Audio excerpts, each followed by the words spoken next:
안녕하세요. 여러분의 국어 선생님 김대은입니다. 여름방학은 잘 보내셨나요?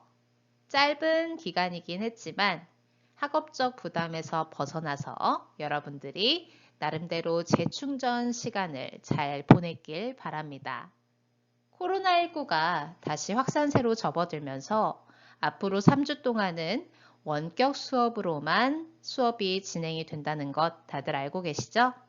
늘 그래왔듯이 수업 영상 잘 시청하고 필기할 것 하면서 여러분들은 스스로 자기주도 학습을 실천하시면 됩니다. 또한 생활방역 수칙을 잘 지켜서 우리가 하루빨리 학교에서 만날 수 있는 날을 기대해 보도록 합시다. 자, 그러면 새로운 마음으로 새 학기 첫 번째 단원, 문제를 해결하는 님, 첫 번째 소단원, 능동적으로 해결하며 읽기 단원을 시작해 보도록 하겠습니다. 학습 목표를 읽어보도록 하겠습니다. 읽기는 글에 나타난 정보와 독자의 배경 지식을 활용하여 문제를 해결하는 과정임을 이해하고 글을 읽을 수 있다라고 되어 있는데요. 이번 단원에서의 핵심 포인트는 읽기란 문제 해결 과정이다라는 것을 이해하는 거라고 하네요. 자, 그러면 읽기가 문제 해결 과정이다라는 이 말의 뜻은 무엇일까요? 여러분들이 글을 읽었던 경험을 한번 떠올려 보세요. 단순히 글자를 눈으로 읽는다라는 것이 읽기의 완성이 될 수는 없는 거죠. 그 글에 담긴 의미를 해석하고 의미를 구성해야 하는 것은 독자의 몫입니다. 글을 읽는 사람의 해야 하는 일이 그런 것들이죠. 자, 그런데 그 글의 내용을 온전히 이해하는 과정이 항상 쉽지만은 않았을 거예요. 여러분들이 글을 읽을 때 여러 가지 어려움들을 만났을 겁니다. 가령 모르는 단어가 나오는 경우도 있었을 거고 의미가 뚜렷하지 않은, 의미가 모호한 문장을 만나는 경우도 있었을 거고요. 글쓴이가 말하고자 하는 바, 즉 글의 주제를 파악하는 것이 쉽지 않은 경우들도 있었을 겁니다. 또 무슨 주장하는 글 같은 거, 논설문을 읽었을 때에는 이 글쓴이가 주장하는 내용이 합리적인가를 판단해야 되는 경우들도 있어요. 자, 이런 것들이 다 글을 읽는 과정에서 여러분들이 당면하게 되는, 만나게 되는 여러 가지 어려움들, 문제라는 겁니다. 자, 그러면 이렇게 나에게 지금 다가오는 문제들, 글을 읽는 과정에서 다가오는 문제들을 해결을 해야 되겠죠. 그 해결하는 과정에서 우리가 활용할 수 있는 단서들이 무엇이냐? 바로 글에 나타난 정보와 여러분들이 이미 알고 있는 지식, 독자의 배경 지식을 활용하여서 글을 읽어가면 이러한 문제들을 해결을 해나가면서 읽을 수 있다라는 겁니다. 자, 그래서 글을 읽을 때 단순히 글자만 눈으로 휘리릭 휘리릭 읽는 것으로 끝나면 그 내용을 온전히 이해했다고 볼 수 없고 여러분들이 가지고 있는 배경 지식과 또 글 속에 나타나 있는 여러 가지 정보, 여러 가지 단서들을 적극적으로 활용을 해서 이 내용을 충분히 내 것으로 또 충분히 이해하고자 하는 그런 노력을 해야지 올바른 읽기가 완성이 되었다라고 할 수 있다라는 거죠. 자, 그래서 이렇게 능동적이고 적극적인 자세로 텍스트를 대하는 자세를 키워야 한다라는 것이 이번 단원의 포인트가 되는 겁니다. 교과서 12페이지 생각열기를 보도록 하겠습니다. 다음 두 학생의 읽기 결과가 달라진 까닭을 말해보자 라고 되어 있네요. 자, 만화의 내용을 간단하게 살펴보니까 자, 일단 두 친구는 지금 같은 내용의 책을 읽고 있다는 걸 알 수 있습니다. 책 표지 색깔이 같죠? 자, 그리고 두 친구가 이 책을 읽으면서 부딪히게 된 문제 상황 역시 같습니다. 어떤 문제 상황이 있나요? 그렇죠. 책을 읽다가 모르는 단어가 나온 겁니다. 자, 그런데 이 문제를 대하는 두 친구의 태도는 너무나도 달라요. 파란색 후드티를 입은 남학생은 이 단어는 무슨 뜻이지? 라고 하면서 의문점은 생겼으나 빨리 읽어야 되는데 귀찮기도 귀찮고 그냥 넘어가자 라고 했고, 주황색 옷을 입은 남학생의 경우에는 이 단어는 문장 안에서 그 뜻을 추측하기가 어렵다. 그러니까 이 친구는 모르는 단어가 딱 나왔을 때 앞뒤 문맥으로 끼워 맞춰 보면은 왜 의미가 대충은 추측이 가는 경우들도 있잖아요. 그렇게 노력을 했음에도 불구하고 이 단어의 뜻을 찾지 못한 거야. 그래서 어떤 해결 방법을 찾았느냐? 바로 국어사전을 찾아보기로 결심을 한 겁니다. 그렇게 해서 실행에 옮겼겠죠. 자, 그러고 나서 이 두 친구가 만나서 본인들이 읽은 책에 대한 내용을 대화를 나누는데, 주황색 옷을 입은 남학생 같은 경우는 사전을 찾아가면서 내용을 온전히 이해했기 때문에 야, 그 책 정말 재미있지 않냐? 모르던 사실을 많이 알게 되었어 라는 반응을 보였으나, 파란색 후드티를 입은 남학생은 그 책 내용이 뭐였더라 라고 하면서 그 책에 대한 감상이나 그 생각을 말하기가 좀 주저하는 그런 모습이 보여지고 있죠. 자, 이렇게 두 학생의 읽기 결과가 달라진 까닭은 무엇일까요, 여러분? 그렇죠. 왼쪽에 있는 파란색 후드티를 입은 남학생의 경우에는 모르는 뜻을 확인하지 않았기 때문에 책의 내용을 온전히 이해하지 못했을 거고, 반면 오른쪽에 있는 주황색 옷을 입은 남학생의 경우에는 모르는 단어의 뜻을 확인하면서 읽었기 때문에 책의 내용을 잘 이해할 수 있었다라는 결과의 차이가 나타날 수밖에 없는 겁니다. 그러면 누가 더 능동적으로 책 읽기의 과정에 참여한 겁니까? 그렇죠. 당연히 주황색 옷을 입은 남학생의 경우가 올바른 능동적 읽기를 실천한 학생이라고 볼 수 있습니다. 앞서 살펴본 생각열기 활동을 통해 우리는 같은 책을 읽더라도 읽기 과정에서 만나는 문제를 적극적으로 해결하면서 읽느냐, 그렇지 않느냐에 따라 읽기 결과가 달라진다라는 것을 배웠습니다. 즉, 읽기라는 것은 문제를 해결하는 과정이다라는 것을 알게 됐는데, 다시 한번 정리를 하면 독자는 글을 읽고 글에 담긴 의미를 구성하는 과정, 즉 글의 의미를 이해하는 과정에서 여러 가지 문제 상황을 만나게 된다는 겁니다. 그 문제 상황에는 가령 글에 쓰인 단어와 문장의 의미를 모르는 경우도 있을 거고, 글의 주제를 파악하고 글쓴이의 주장이 합리적인지를 판단하는 등의 문제 상황들이 있다는 거죠. 자, 그래서 이러한 문제들을 해결하는 과정이 바로 읽기 과정이다라는 거죠. 자, 그래서 이러한 문제들을 해결하기 위해서 우리가 활용할 수 있는 것들은 무엇이 있느냐? 바로 글에 나타난 정보 혹은 독자가 이미 알고 있는 지식, 즉 배경 지식을 활용하여서 읽기를 하다 보면 자연스럽게 이러한 문제들이 능동적으로 해결을 해 나가면서 읽다 보면 글의 의미를 온전히 이해할 수 있게 된다라는 겁니다. 자, 그래서 이번 단원에서는 우리가 플라스틱은 전혀 분해되지 않는다라는 한 편의 글을 읽으면서 문제 해결 과정으로서의 읽기의 특성을 이해하고 글에 나타난 정보와 자신의 배경 지식을 활용하면서 글을 읽는 방법에 대해 알아볼 예정입니다. 자, 그러면 다음 페이지부터 본격적으로 본문 내용 같이 한번 살펴보도록 할게요. 교과서 13페이지로 넘어가도록 하겠습니다. 우리가 이미 알고 있는 배경 지식과 글 속에 나타난 정보를 활용하며 플라스틱은 전혀 분해되지 않았다라는 글을 능동적으로 읽어보도록 하겠습니다. 이 글을 쓴 글쓴이는 박경화라는 분인데요.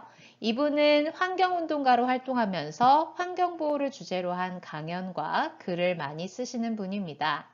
혹시 고릴라는 핸드폰을 미워해 라는 제목의 글을 아시나요?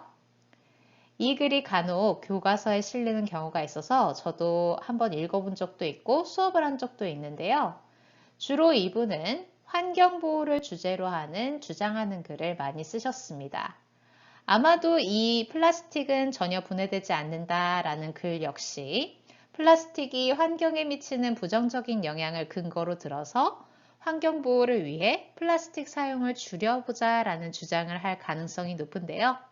이렇게 글쓴이에 대한 배경 지식이 있는 사람이 이 글을 읽게 되면 훨씬 더 내용을 이해하는 데 도움을 얻을 수 있을 겁니다.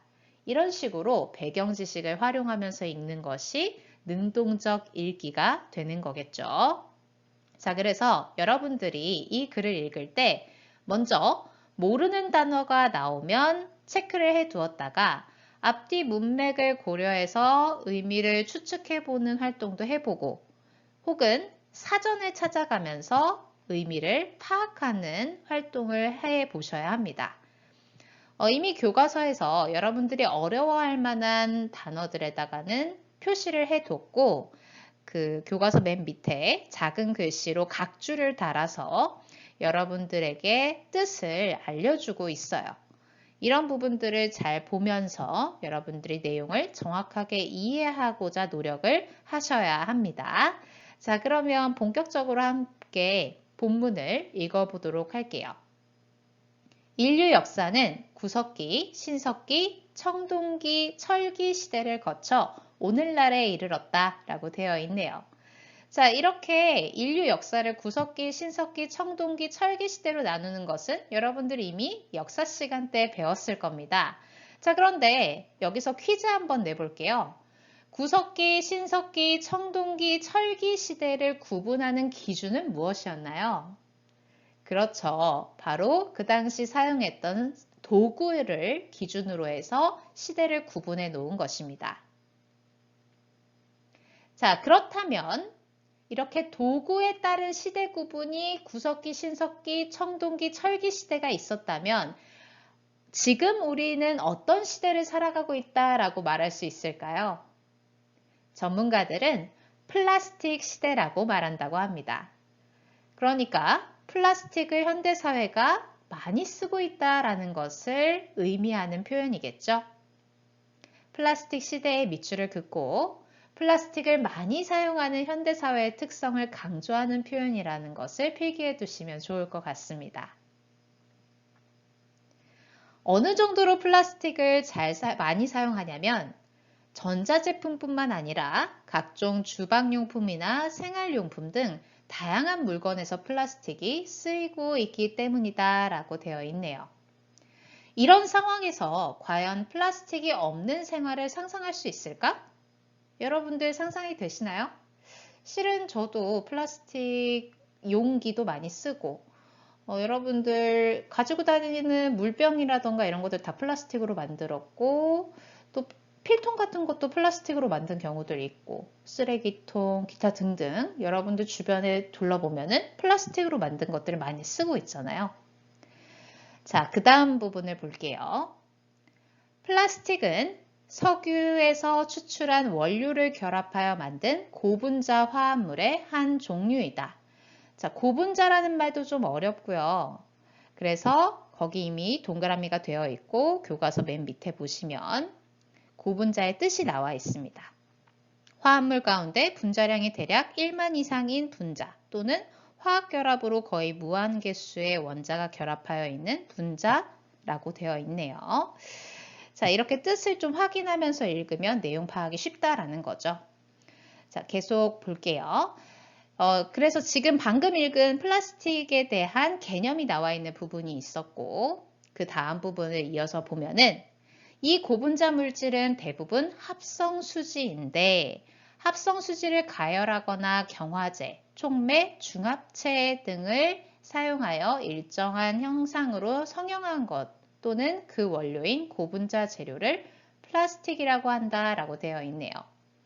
자, 합성수지, 경화제, 중합체 이런 것들은 좀 과학 분야와 관련된 용어이기 때문에 여러분들이 생소하겠죠? 그래서 역시 밑에 단어의 뜻을 찾아 두었으니까 한번 꼭 보면서 내용 이해에 도움을 받으시면 될 것 같습니다.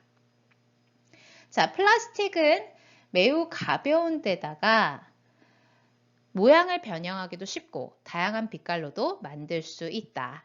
게다가 절연성 또한 뛰어나니 플라스틱이 우리 생활 속 깊숙이 자리 잡은 것은 어쩌면 당연한 일처럼 보인다라고 되어 있습니다. 자, 지금 읽은 이 부분은 바로 플라스틱의 무엇을 말하는 부분인가요?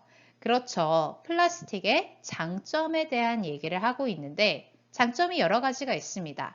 가볍고요.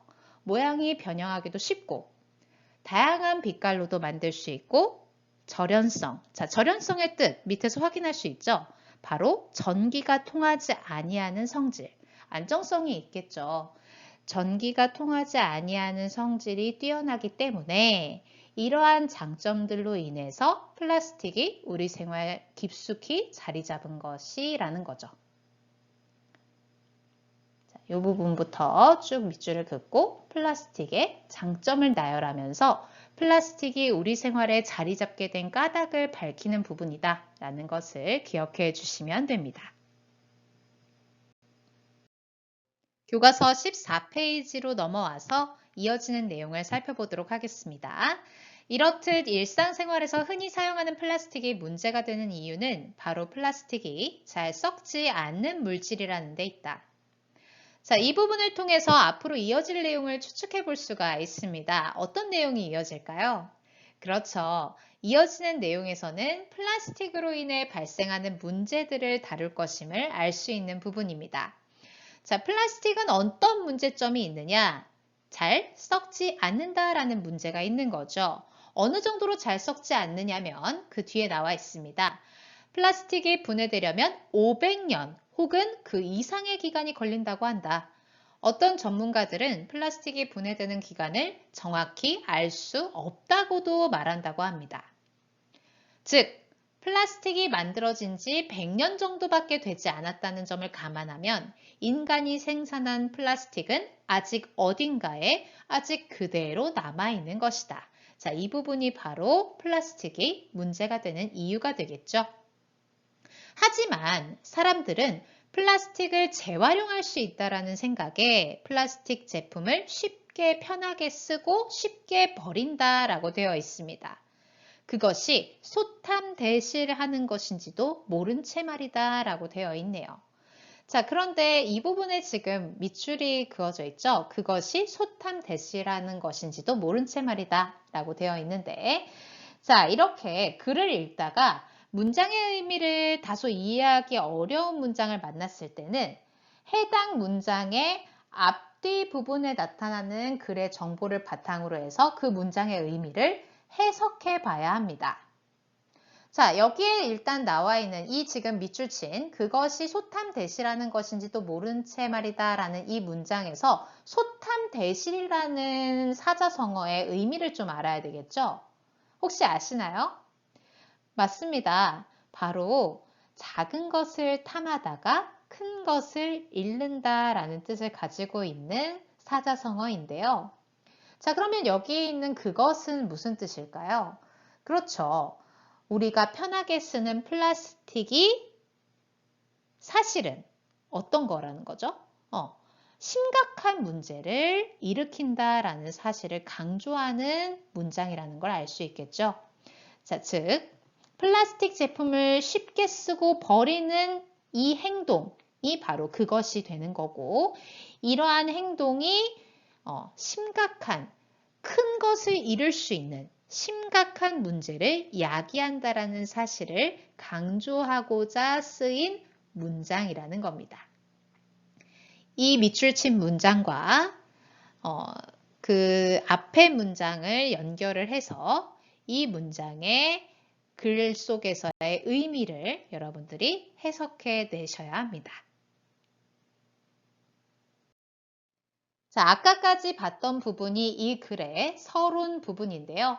서론 부분에서의 중요 내용을 다시 한번 정리해 보면 플라스틱이 분해되는 데 걸리는 시간은 500년 혹은 그 이상의 시간이 걸린다라고 되어 있습니다. 또 어떤 전문가들은 플라스틱이 분해되는 기간을 정확히 알 수 없다라고 할 정도로 플라스틱은 잘 썩지 않는다라는 문제점을 가지고 있죠. 서론의 중심 내용을 정리해보면 일상생활에 깊숙이 자리한 플라스틱 사용에 대한 문제 제기로 글을 시작하고 있다는 것입니다. 장점도 많고 활용하기도 편리하지만 잘 썩지 않는다라는 문제점 때문에 플라스틱의 사용이 환경에 악영향을 줄 수 있다라는 문제 제기를 통해 글의 문을 열고 있습니다. 자, 오늘은 여기까지 진도를 나가도록 할게요. 다음 시간부터 본론 내용으로 들어가서 세부적인 내용들, 중요한 내용들을 살펴보도록 하겠습니다.